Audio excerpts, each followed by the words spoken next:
Thank you. Mr. Speaker, H.R. 5859 repeals a provision of law related to the reporting of automobile insurance costs.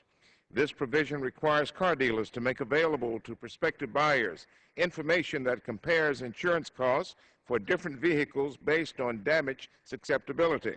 While I'm always wary of any attempts to limit consumer information, clearly the provision of law that H.R. 5859 would repeal is simply not working as intended. Every year, the National Highway Traffic Safety Administration, or NHTSA as we call it, produces and sends to auto dealers a booklet containing insurance cost information.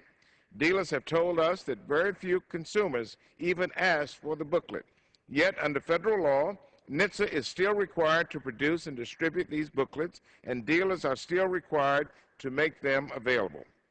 I am not opposed, Mr. Speaker, to ending the current reporting mandate. However, we should not repeal this mandate without acknowledging that the impetus behind the original provision is sound.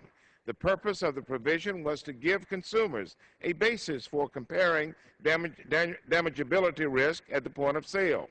Damageability is about how much damage a car is likely to sustain when a collision occurs, even at very also intended to create an incentive for manufacturers to produce cars which are more resistant to damage and less expensive to repair and service. Whether you think the current requirement is a nuisance for auto dealers or you think that NHTSA has missed the mark in its implementation of the mandate, I think we should accept that consumers continue to have a legitimate interest in minimizing the cost associated with minor collisions.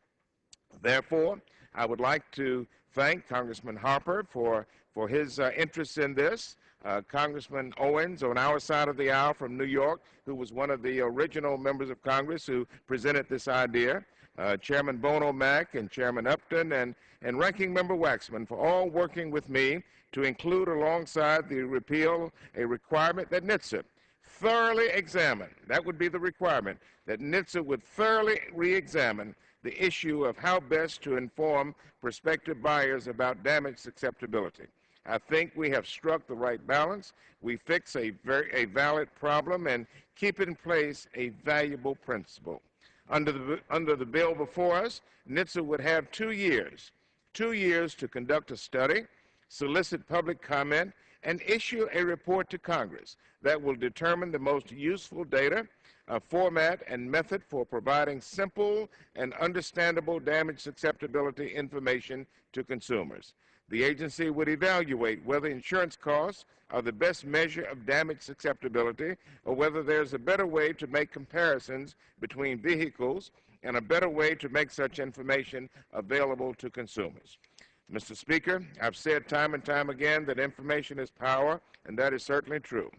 For example, the NHTSA program Stars on Cars, which provides crashworthiness information to consumers, gives prospective car buyers the information they need about how well a vehicle will protect them and their family in the event of a crash.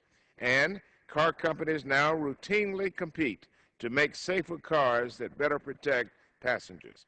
If we pass H.R. 5859, complete with a provision to get NHTSA to find a better way for consumers to get important damageability information, the same may be accomplished in this case. And so therefore, I join my colleagues in asking all of our colleagues to vote for this amendment, and I thank you, and I reserve the balance of my time.